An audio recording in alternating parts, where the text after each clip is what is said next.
सारे बाण भाइया ने हाथ जोड़कर राम राम। माँ आपने वट सावित्री वट व्रत की कथा सुनाऊंगी। कल मैंने आपने विधि बताई थी और कथा आपको पसंद आए तो लाइक करियो, शेयर करियो और सब्सक्राइब करियो और मेरी वीडियो को ज़्यादा से ज़्यादा शेयर करें, लाइक करें और सबसे ज़्यादा सपोर्ट करें। और कोई कमी रह जाए तो कमेंट में ज़रूर बताना। एक बहुत पुराने समय में एक राजा था, दोनों दंपति थे, उनको कोई संतान नहीं थी तो वो बहुत परेशान थे। तो वो एक दिन एक पंडित के पास गए और उनसे पूछने लगे कि भाई हमारे को संतान नहीं हो रही तो इसका कुछ न कुछ समाधान हो सकता है क्या। तो पंडित ने बताया कि आपके भाग्य में संतान का सुख नहीं है। तो फिर वो बोले कि कुछ हो सकता है। तो पंडित ने बताया कि हो सकता है अगर यज्ञ हवन करवाएं और धर्म करें या कुछ दान दक्षिणा ज़्यादा करें तो आपको लड़की पैदा हो सकती है। तो उस राजा ने कहा कि हम करवा देंगे लेकिन लड़की भले हो जाओ लेकिन संतान हो जाए हमें। तो उसने पंडित की सलाह लेकर राजा ने हवन कराया, यज्ञ करवाया, पूजा पाठ करवाई और पंडितों से पाठ करवाई तो उनको एक लड़की पैदा हो गई। उस राजा ने उस लड़की का नाम सावित्री रख दिया। सावित्री रख दिया तो पंडित जी ने उसको बताया कि आपको इस लड़की की शादी छोटी उम्र में करनी पड़ेगी क्योंकि ये 12 साल की कन्या ही विधवा हो जाएगी। तो अगर इसकी शादी जल्दी नहीं करोगे तो ये फिर जिंदा नहीं रहेगी। तो राजा ने कहा कि चलो कोई बात नहीं, हम 12 साल से पहले इसकी शादी कर देंगे। तो राजा ने इसकी सावित्री की शादी सत्यवान के साथ कर दी। वो 10 या 11 साल की उम्र में उसकी शादी कर दी। सत्यवान बहुत गरीब लड़का था, उसके माँ बाप बिल्कुल अंधे थे और जंगल में से लकड़ी काट के बेच के अपना गुजारा करता था। तो बहुत समय बीत गया तो सावित्री 12 साल की होने को जा रही थी। सावित्री को भी पता था कि मैं 12 साल की उम्र में ही विधवा हो जाऊंगी। तो उस दिन उसको पता चल गया कि मैं 12 साल की होगी।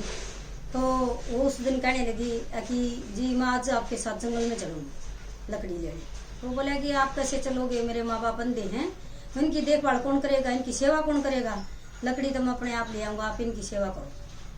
तो वो बोली नहीं, आज तो मैं जंगल देख के आऊँगी, मैं आपके साथ चलूँगी। तो सत्यवान ने कहा कि अगर माँ बाप कहते हैं तो आप चलो। तो सावित्री ने उसके सास ससुर से पूछा कि मैं आज इनके साथ चली जाऊँ और मैं भी जंगल देख के आऊँगी। तो उसके सास ससुर अंधे थे, वो बोले कोई बात नहीं बेटी, चली जा और देख आइए। तो चली गई उनके साथ, लकड़ी काटी, हारे थके थोड़ी देर तक पेड़ के नीचे आराम करने लगी। तो सत्यवान को तो नींद आ गई, वो सो रहा था और सावित्री उसके पास बैठी थी, जग रही थी। उस पेड़ के अंदर एक सांप रहता था। वो सांप बाहर निकला और उस सांप ने सत्यवान को डस लिया और उसके प्राण ले लिए।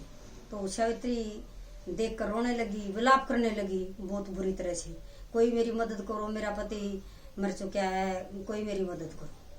तो यमराज सत्यवान को लेने के लिए आ गई। सावित्री रो रही, विलाप करी बुरी तरह से और धर्मराज के पैरों में गिर गई और कहने लगी हे भगवान, मुझे माफ कर दो और मेरे पति के प्राण लौटा दो। तो बोला कि सावित्री ऐसा नहीं हो सकता, आपको भी पता है कि आप 12 साल की कन्या ही विधवा हो जाएंगी, तो ऐसे प्राण नहीं दिए जा सकते। तो बोले कि अगर आप ज्यादा ही वो करे तो कोई और वरदान मांग ले। तो उसने कहा कि चलो आप कोई और वरदान दे दे, मेरे माँ बाप को संतान प्राप्ति का वरदान दे दे। तो बोला चलो ठीक है, सत्य वचन है, आपके माँ बाप को संतान हो जाएगी। और फिर भी वो उसके पैर पकड़ के छोड़े ही नहीं उसने और रोती रही, विलाप करती रही। तो बोले अब क्या मांगती हो, अब और कुछ मांगना तो और मांग लो। वो बोलती है कि मेरे सास ससुर के अंधे हैं, उनके नेत्रदान कर दो। तो बोला कि चलो उनको भी नेत्रदान हो जाएंगे, उनको भी रोशनी मिल जाएगी, संसार में देखने के लिए आंखें हो जाएंगी, लेकिन आपके पति के प्राण आपको नहीं मिलेंगे। तो सत्यवान को लेके जाने लगी। वो रोती विलाप करती उनके साथ साथ चलती और चलती रही।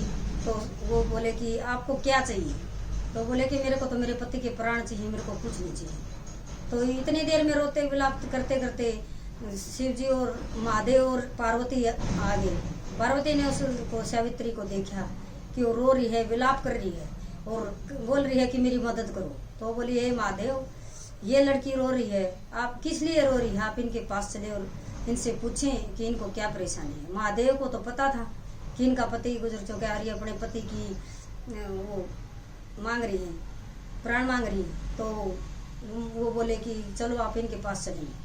तो पूछने लगी है कि हे पुत्री, आप किस लिए रो रही हो? तो बोलती है कि मेरे पति के प्राण चले गए हैं और मैं इनके प्राण मांग रही हूँ, कृपा करके इनके प्राण प्रदान कर दे। तो वो बोले ऐसा, महादेव बोले ऐसा तो नहीं हो सकता। तो वो बोली कि नहीं, चाहे कुछ भी करो, आपको इसके प्राण वापस लौटाने होंगे। तो पार्वती ने बताया कि हे महादेव, कोई तो उपाय होगा, आप जो इसे बताएं और इसके पति के प्राण वापस आ जाए। तो महादेव ने बताया कि सावित्री व्रत जो आता है उसमें आप पूजा करें तो आपके पति के प्राण वापस लौट सकते हैं, और विधि और विधान से सही नियम से करोगी तो आपके पति के प्राण वापस लौट आएंगे। तो अमावस्या के दिन, जेठ मास की अमावस्या को ये व्रत रखा जाएगा। तो उसने कहा कि हे प्राणनाथ, आपने ये बहुत अच्छा उपाय बताया और मैं नियम और विधि विधान से करूंगी। तो ज्येष्ठ मास की अमावस्या आई तो सावित्री ने ये व्रत रखा और वट के पत्तों से उसे अपनी माला बनाई और सारा पूजन का सामान रखा और अच्छे से नियम से उसने अपना व्रत पूरा किया। तो महादेव खुशी होकर उसको वरदान दे दिया। जो गले में माला पहनी थी सोने चांदी की हो गई और सत्यवान के प्राण वापस लौट आई। तो ऐसा वरदान पार्वती महादेव ने जैसा उस सावित्री को दिया, ऐसा सभी को दे और सभी माताओं बहनों को का सुहाग बनाकर रखे। जय महादेव की। धन्यवाद।